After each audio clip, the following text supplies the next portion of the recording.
వదిలి పెట్టేసినావా తర్వాత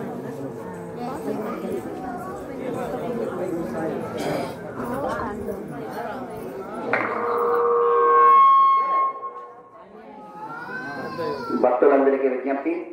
శ్రీ కమలవల్లి అంబికా సమేత శ్రీ పాలేశ్వర స్వామి వారి ఆలయముందు నూతనంగా నిర్మించబడిన ధ్వజస్తంభ ప్రతిష్టా కార్యక్రమం స్వామివారి అనుగ్రహంతో నిన్న ఉదయం ప్రారంభమై ఈరోజు ఈ క్షణం వరకు 3 కాల యాగశాల పూజలు జరిగి స్వామివారికి రుద్రాభిషేకం నిర్వహించబడి కలశాభిషేకం జరిగినది. అమ్మవారికి మంగళాభిషేకం పూర్తి అయ్యి కలశాభిషేకం జరిగింది. ఇప్పుడు నూతనంగా ప్రతిష్ట చేస్తున్న ధ్వజస్తంభానికి కలశాభిషేకం జరగనున్నది. తదనంతరం స్వామి అమ్మవారికి ధ్వజస్తంభానికి అలంకారం జరుగుతుంది. భక్తులందరూ కూడా ఇక్కడ పందిరి వేస్తున్నారు. ఆ ముఖమండప పందిరి ముందు అందరూ హాజరయ్యారంటే ఈ ధ్వజస్తంభం గురించిన విశేషము మీకు తెలియజేస్తాము. తర్వాత స్వామి అమ్మవారికి ధూపదీప నైవేద్య దీపారాధన జరిగి ధ్వజస్తంభానికి మొదటిసారిగా ఈ యొక్క శుభముహూర్త లగ్న సందర్భంగా ధ్వజారోహణం జరగనున్నది. ధ్వజారోహణం అయిన తర్వాత దీపారాధనతో పాటు మంత్రపుష్పము చతుర్వేద స్వస్తితో భక్తులకి ప్రసాద వినియోగం చేయనున్నారు.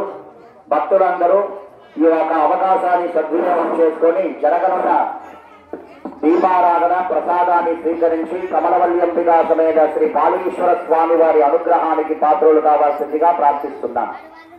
ఇప్పుడు ధ్వజస్తంభానికి కలశాభిషేకం జరగనున్నది.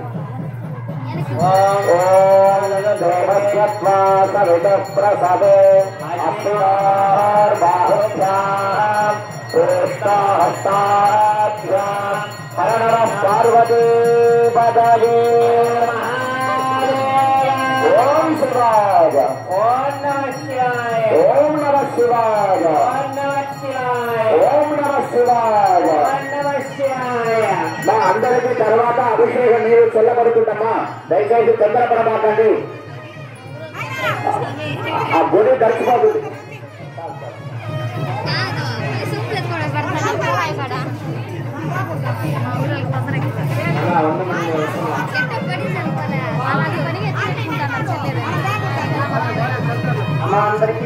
అభిషేకం చేసిన నీళ్లు కలస పూజ చేసిన నీళ్లు అందరికీ చెల్లించబడుతుంది. దయచేసి ఎవరు తొందరపడబాకండి, అందరినీ కూర్చోబెట్టి అయ్యవారు చెల్లుతారు.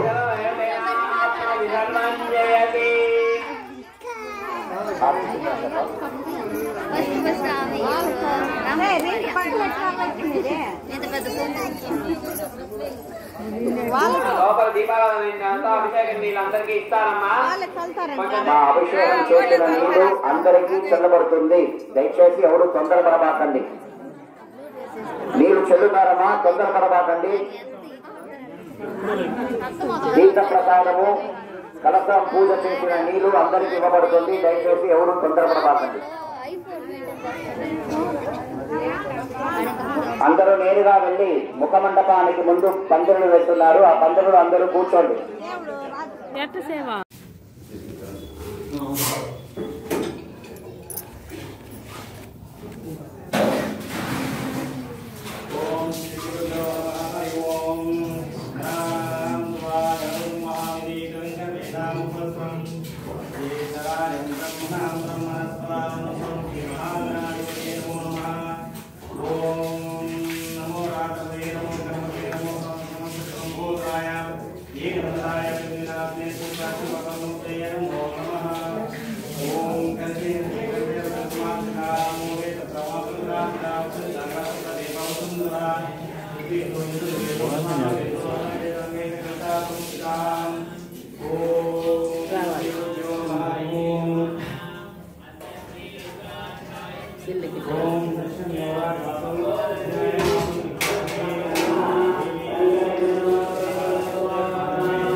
బాబా.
ఓం నమ శివాయ.